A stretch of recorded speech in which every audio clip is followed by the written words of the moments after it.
సంగారెడ్డి జిల్లా కేంద్రంలో జిల్లా భారతీయ జనతా పార్టీ కార్యాలయంలో జిల్లా అధ్యక్షురాలు గోదావరి అంజిరెడ్డి మీడియా సమావేశం నిర్వహించారు. ఈ మీడియా సమావేశంలో జిల్లా ఉపాధ్యక్షులు పోచారం రాములు, ప్రధాన కార్యదర్శి అనంతరావు, కులకర్ణి కార్యదర్శి మందుల Nagaraju, state council Narsa Reddy, assembly convener Vishnuvardhan Reddy, కార్యాలయ కార్యదర్శి విజయ్ కుమార్ పాల్గొన్నారు.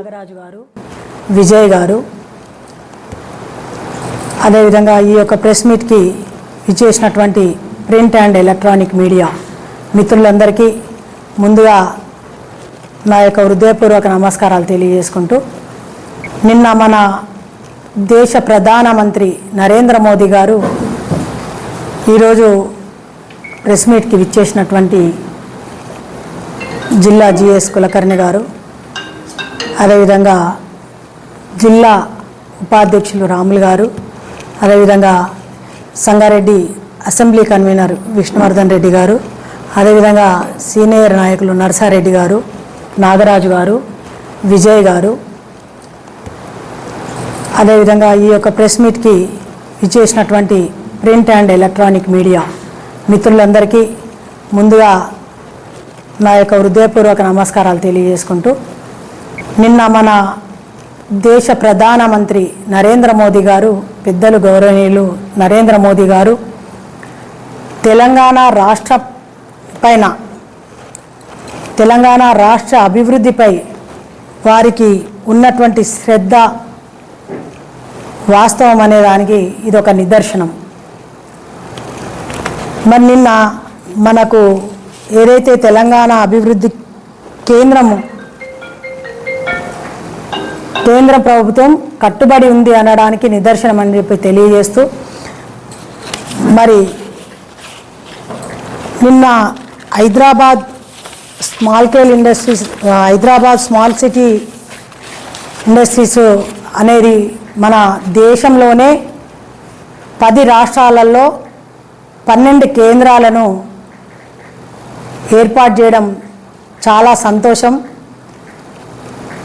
ఈ సందర్భంగా ప్రధానమంత్రి గారికి సంగారెడ్డి జిల్లా అధ్యక్షురాలుగా హర్షం వ్యక్తం చేస్తూ వారికి ధన్యవాదాలు తెలియజేసుకుంటున్నాను. ఎందుకంటే ఈ యొక్క 12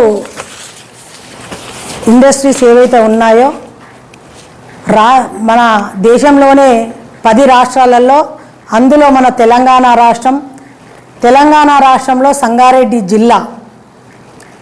సంగారెడ్డి జిల్లాలో ఉన్నటువంటి జైరాబాద్కి మరి ఒక ఇండస్ట్రీస్ రావడం అనేది చాలా సంతోషకరమైనటువంటి విషయం.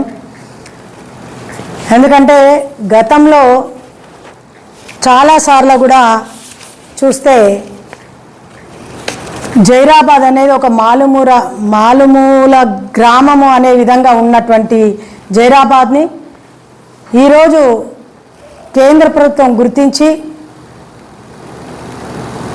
అక్కడ ఒక ఇండస్ట్రియల్ వస్తే దానికి ఆనుకొని ఉన్నటువంటి కర్ణాటక, మహారాష్ట్ర, బీదర్ అన్నీ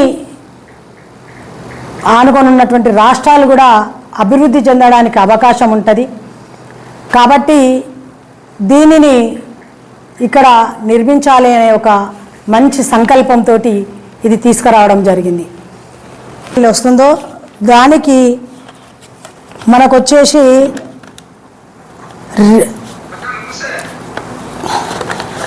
2361 కోట్ల రూపాయలతోటి, అంతేకాకుండా 3265 ఎకరాలలో ఈ ఇండస్ట్రియల్ రావడము, దానికి ఇండస్ట్రియల్ వాళ్ళు రాబోయే రోజులలో 10,000 కోట్ల రూపాయలు పెట్టుబడి పెడితే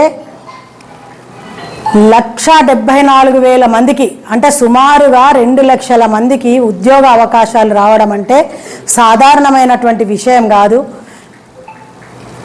అందులో కూడా జైరాబాదు మనకి ఇక్కడ రింగ్ రోడ్ చూసుకుంటే ఒక 65 కిలోమీటర్ల దూరం, అక్కడ రీజనల్ రింగ్ రోడ్ చూసుకుంటే ఒక 10 కిలోమీటర్ల దూరంలో ఉండడము చుట్టుపక్క ప్రాంతాలలో అందరికీ కూడా మంచి ఉద్యోగ అవకాశాలు రావడానికి మరి చక్కటి అవకాశము.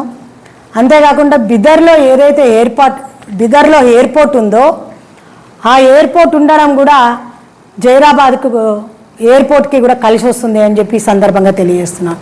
ఎందుకంటే ఈ ఇండస్ట్రీస్ పెట్టడానికి బిజినెస్ మ్యాన్లు రావడానికి కూడా అక్కడ బిదర్కి కూడా మంచి డెవలప్మెంట్ వస్తుంది.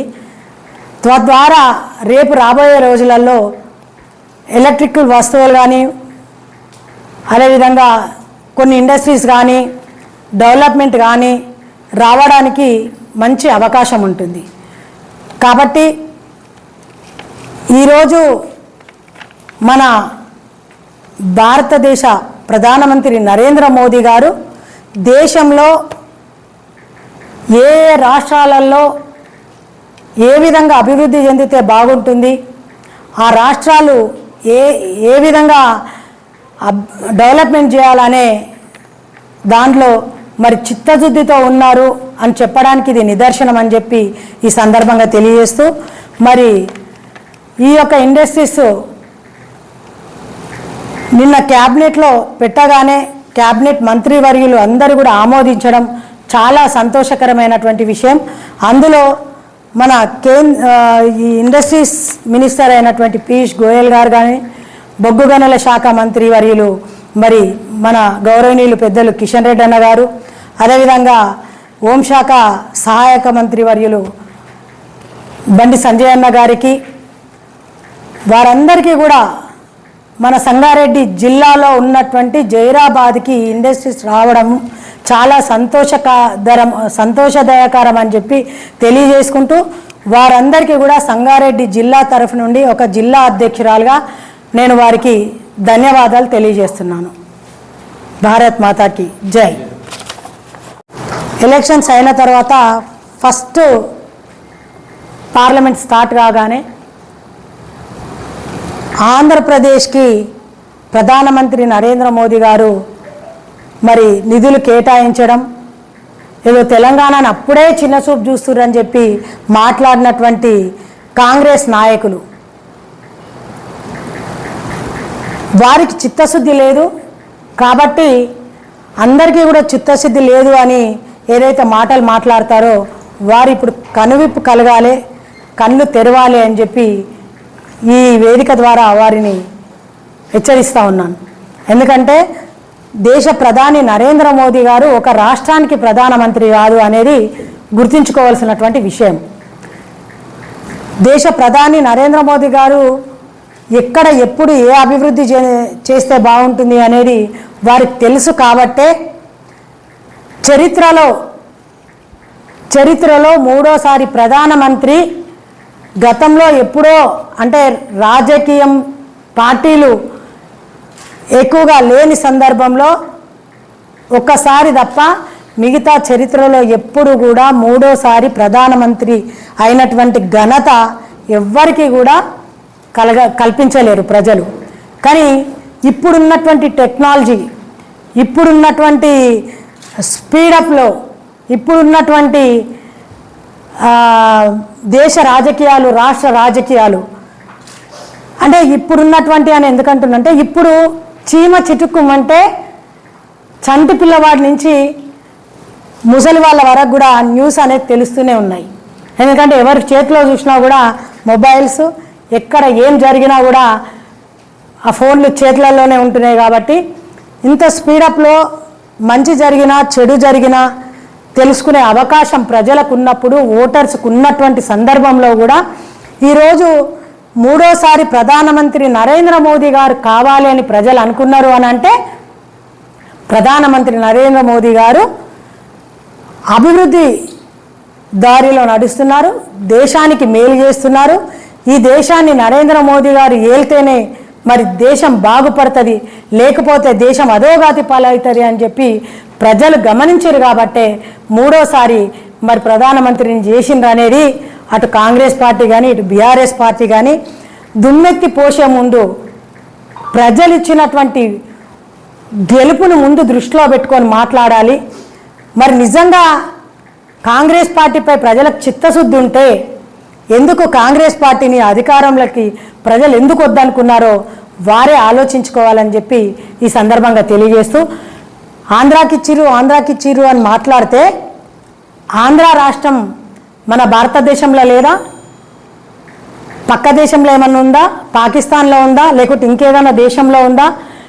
మన భారతదేశంలో ఉన్న ఆంధ్రప్రదేశ్కి అక్కడ ఉన్నటువంటి ప్రజలకు కూడా న్యాయం జరగాలి అంటే, అక్కడ ఉన్నటువంటి టెక్నాలజీ కూడా అభివృద్ధి, టెక్నాలజీ పరంగా కూడా పిల్లలు అందరికీ కూడా న్యాయం జరగాలి, అక్కడ అభివృద్ధి జరగాలి అంటే ముందుగా ఇవ్వాలి అనే ఒక సంకల్పంతో వారికి మేలు జరగాలని ఇచ్చారు తప్ప మీ లెక్క